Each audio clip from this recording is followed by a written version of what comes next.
कहते हैं कि हर इंसान को अपने किए हुए पापों की सजा जरूर मिलती है। इस संसार में एक ना एक दिन उसे अपने पापों का हिसाब जरूर चुकाना पड़ता है। वो एक घना जंगल था। शरीर का खून जमा देने वाली ठंडी हवा चल रही थी। उस घने जंगल के बड़े बड़े लंबे और पेड़ के साए रात के समय में बड़ी ही विचित्र आकृति बना रहे थे। ठंडी हवा की रफ्तार से ऐसा प्रतीत हो रहा था मानो कि कुछ समय बाद उस जंगल में कोई भयानक तूफान आने वाला हो।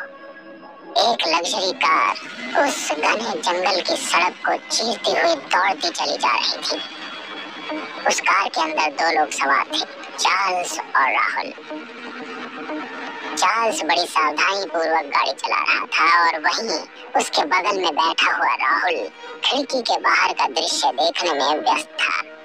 वैसे तो राहुल एक बहुत ही बहादुर किस्म का व्यक्ति था, मगर इस समय उसके चेहरे पर डर के साए साफ साफ दिखाई दे रहे थे। वो चार्ल्स को इशारे से बार बार बोल रहा था कि गाड़ी को और ज्यादा तेज चलाए।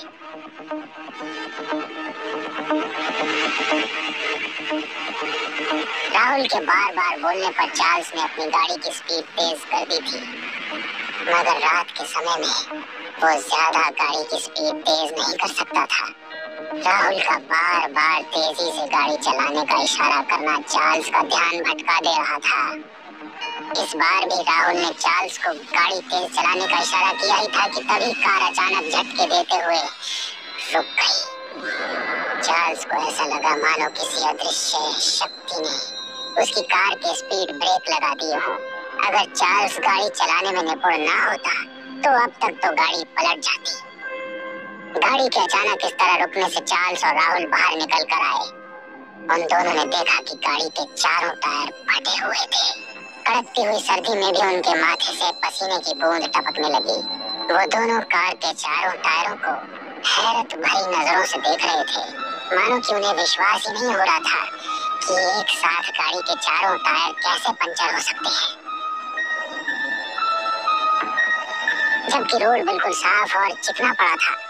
वो दोनों ये सारी बातें गहराई में सोच ही रहे थे कि तभी अचानक उन दोनों को ऐसा लगा जैसे कि कोई बहुत टाइगर की रफ्तार से उनके सामने से निकलकर जंगल के अंधेरे की गहराइयों में खो गया। उन दोनों का ध्यान कार के टायरों से तुरंत हटकर जंगल की ओर जाने वाले उस अदृश्य प्राणी की तरफ लग गया। कोई तो था जो बड़ी फुर्ती से उन दोनों के सामने से निकलकर अंदर गया था। अब दोनों के चेहरे की लकीरें साफ साफ झलकने लगी। वो सोचने लगी, इस घने जंगल में क्या वो सुबह तक जीवित भी रह पाएंगे या नहीं, क्योंकि जंगल बहुत घना था और दूर दूर तक आबादी का कोई नामो निशान नहीं था। अचानक उन दोनों को जैसे कुछ याद आया। उन दोनों ने अपनी जेब से तुरंत मोबाइल निकाल लिए, मगर मोबाइल की स्क्रीन को देखकर उनके चेहरे और ज्यादा निराश हो गए, क्योंकि मोबाइल की स्क्रीन पर नेटवर्क का नामो निशान ही नहीं था। वो किसी को मदद के लिए कॉल भी नहीं कर सकते थे। चारों ओर अजीब सा कोहरा छाने लगा था। इसी कोहरे के बीच अचानक चार्ल्स की नजर जंगल के बीचों बीच बने हुए एक बहुत बड़े मेंशन हाउस पर चली गई। जंगल में बने हुए मेंशन हाउस को देखकर चार्ल्स की आंखों में विस्मय की परछाइयां लहराने लगी, मगर दूसरी तरफ उसे थोड़ा सही भी महसूस हुआ, या ये सोचकर कि आधी रात के वक्त जंगल में रात बिताने का उन दोनों का कोई सुरक्षित स्थान तो मिल गया। चार्ल्स ने राहुल की ओर देखकर कहा कि हम दोनों को रात उस मेंशन हाउस में गुजार लेनी चाहिए। सुबह हम किसी को भी मदद के लिए बुला सकते हैं। तो वहीं दूसरी तरफ राहुल किसी भी हाल में उस मेंशन हाउस की ओर जाने के लिए तैयार ही नहीं था। राहुल का कहना था कि कुछ क्षण पहले ये जंगल वीरान नजर आ रहा था, अचानक ये मेंशन हाउस कैसे उत्पन्न हो गया। राहुल की बात सुनकर चार्ल्स राहुल के कंधे पर हाथ रखते हुए बोला कि हो सकता है कि ड्राइविंग की वजह से हम दोनों इस मेंशन हाउस को ना देख पाए हों। जो भी हो, हमारे पास उसके अंदर जाने के अलावा और कोई रास्ता नहीं है। अगर हम दोनों उस मेंशन हाउस के अंदर नहीं गए तो यहाँ पर कुछ भी हो सकता है। चार्ल्स की बात में राहुल को दम नजर आया। राहुल ने मेंशन हाउस की ओर जाने की हामी भर दी। वो दोनों धीरे धीरे कदमों से उस मेंशन हाउस की ओर बढ़ने लगे, मगर जैसे जैसे उनके कदम बढ़ रहे थे उन दोनों को अपना दिल डूबता हुआ सा महसूस हो रहा था। वो मेंशन हाउस उन्हें बहुत ही जाना पहचाना मालूम पड़ रहा था।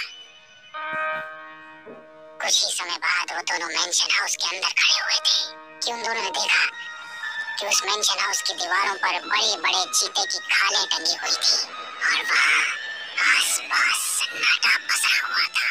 वो हाउस अंदर से पूरी तरह से खाली नजर आ रहा था। तो वहीं दूसरी तरफ उस मेंशन हाउस के हॉल में बने हुए आतिशदान में लकड़ियां जल रही थी, जो ये बता रही थी कि मेंशन हाउस पूरी तरह से खाली नहीं है, कोई ना कोई यहाँ पर जरूर है। राहुल और चार्ल्स आतिशदान के करीब जाकर बैठकर अपने हाथ सेकने लगे। दरअसल चार्ल्स और राहुल कोई आम व्यक्ति नहीं थे, बल्कि वो दोनों एक जासूस थे। और तो और वो दोनों इस देश में भी नहीं रहते थे। कल रात उन दोनों के पास उनके ही किसी एजेंट का कॉल आया। उस एजेंट ने उन दोनों को अर्जेंट इसी जंगल के आसपास बुलाया था, मगर अपनी मंजिल तक पहुंचने से पहले ही उनकी कार के चारों टायर पंचर हो गए और इस वक्त वो दोनों जंगल के सन्नाटे में बने हुए उस मेंशन हाउस के अंदर आतिशदान में अपने हाथ ताप रहे थे। उन दोनों को भूख भी लग रही थी। राहुल चार्ल्स से खाने को लेकर कुछ कहने ही वाला था कि तभी उन दोनों के कानों में सीढ़ियों से किसी के नीचे उतरने के कदमों की आहट सुनाई दी। वो दोनों खड़े होकर तुरंत सीढ़ियों की ओर देखने लगे। उन दोनों ने देखा कि एक सुंदर महिला मुस्कुराती हुई एक छोटी बच्ची के साथ उन दोनों की ओर ही चली आ रही थी। उस सुंदर महिला ने ब्लैक कलर की नाइटी पहन रखी थी और उसके ठीक बगल में एक 10 वर्षीय लड़की जिसने एक ब्लैक कलर की मोटी जैकेट पहन रखी थी, उन दोनों को देखकर मुस्कुराने लगी। कुछ ही देर में वो महिला अपनी बच्ची के साथ चार्ल्स और राहुल के सामने खड़ी हो गई और उन्हें सवालिया नजरों से देखने लगी। चार्ल्स ने मुस्कुराते हुए उससे कहा कि वो दोनों मुसाफिर हैं। अचानक रास्ते में उनकी कार खराब हो गई। सर्दी और जानवरों से बचने के लिए वो दोनों इस मेंशन हाउस के अंदर चले आए। चार्ल्स की बात सुनकर वो सुंदर महिला बड़े ही अजीब रहस्यमयी अंदाज में मुस्कुराती हुई बोली कि तुम दोनों ने अच्छा काम किया, हमें एक दूसरे की मदद करनी चाहिए। राहुल ने उस महिला को बताया कि उन दोनों को बहुत तेज भूख लगी है। राहुल की बात सुनकर उस सुंदर महिला ने सामने की ओर इशारा कर दिया और उन दोनों ने देखा कि उस हॉल में एक बड़ी सी डाइनिंग टेबल सजी हुई रखी है। वो दोनों समझ गए कि वो सुंदर महिला उन दोनों को भोजन करने का निमंत्रण दे रही है। वो दोनों धीरे धीरे कदमों से उस डाइनिंग टेबल की ओर बढ़ गए। उस महिला ने अपनी 10 वर्षीय बेटी को एक चेयर पर बैठा दिया और वहां से गायब हो गई। वो बच्ची उन दोनों को अजीब से अंदाज में घूरे जा रही थी। पता नहीं क्यों राहुल और चार्ल्स को उस बच्ची के घूरने का अंदाज विचलित कर दे रहा था। राहुल को ऐसा महसूस हो रहा था मानो कि उनके सामने कोई जिंदा बच्ची नहीं बल्कि किसी मुर्दा बच्ची को बैठा दिया हो। उन्हें एक अजीब सी घबराहट महसूस होने लगी। वो दोनों उठकर जाने ही वाले थे कि तभी वो सुंदर महिला हाथों में खाने की ट्रे लिए हुए मुस्कुराती हुई उनके करीब चली आई। उस महिला को देखकर अचानक उनका विचलित मन शांत हो गया। उस महिला ने मुस्कुराते हुए उन दोनों से कहा कि उन दोनों को बैठकर भोजन करना चाहिए। उसने ये भी कहा कि भोजन करने के बाद अगर वो चाहें तो सामने वाले रूम में सुबह तक रुक सकते हैं। सुबह तक उसका ड्राइवर आ जाएगा और वो उन दोनों की कार की रिपेयरिंग करवा देगी। ये सुनकर उन दोनों को बहुत शांति मिली। वो दोनों चुपचाप शांति से भोजन करने लगे। भोजन करने के दौरान ही अचानक राहुल और चार्ल्स की नजर उस बच्ची पर चली गई। उस बच्ची को देखकर उन दोनों की आंखें दहशत और डर से फटी की फटी रह गई। उन दोनों ने देखा कि उस बच्ची का चेहरा पूरी तरह से काला पड़ चुका था और उसकी आंखों से खून टपक रहा था। ये देखकर उन दोनों की चीख निकल गई। अचानक उन दोनों के कानों में किसी औरत की गुर्राहट भरी हंसने का स्वर टकराया। उन्होंने देखा कि वो सुंदर महिला एक बहुत ही भयानक रूप में परिवर्तित हो चुकी थी। तभी कोई टाइगर की रफ्तार से उनके सामने आकर खड़ा हो गया। उस व्यक्ति को देखकर उनके बदन में डर की कंपकपी छूटने लगी। वो व्यक्ति कोई और नहीं बल्कि उनका पुराना साथी टाइगर था। वही टाइगर जिसे राहुल और चार्ल्स ने धोखे से मार दिया था। राहुल और चार्ल्स ने जैसे ही अब उस सुंदर महिला और उस बच्ची को देखा, उन्होंने देखा अब उनके सामने उनके भयानक चेहरे टाइगर के कि पति पत्नी और बच्ची के रूप में परिवर्तित हो गए। ये देखकर उनके होश उड़ गए। राहुल और चार्ल्स अविश्वास भरी नजरों से टाइगर की ओर देखे जा रहे थे। टाइगर को अपने सामने देखकर चार्ल्स और राहुल चीखते हुए बोले कि ऐसा कैसे हो सकता है? हम दोनों ने तुम्हें और तुम्हारे परिवार को जंगल में मारकर फेंक दिया था। मगर चार्ल्स के चीखने पर टाइगर के चेहरे पर कोई भी भाव नहीं आया। वो अजीब से बड़े भयावह अंदाज में उन दोनों की ओर देखकर हंसते हुए बोलने लगा कि उन दोनों की मौत उन्हें यहाँ तक खींच लाई है। उन दोनों को याद आ गया कि उन दोनों ने टाइगर और उसके परिवार को मारकर इसी जंगल के आसपास कहीं फेंका था, कि उस समय इस मेंशन हाउस का कोई वजूद ही नहीं था। वो दोनों समझ गए कि वो एक भूतिया मेंशन हाउस और मरे हुए लोगों में फंस गए हैं, जिन्हें उन दोनों ने ही मारा था। अचानक टाइगर का चेहरा देखते ही देखते बेहद भयानक हो गया। वो तीनों अपने भयानक चेहरे लेकर बुरी तरह से राहुल और चार्ल्स के सामने चीखने लगे।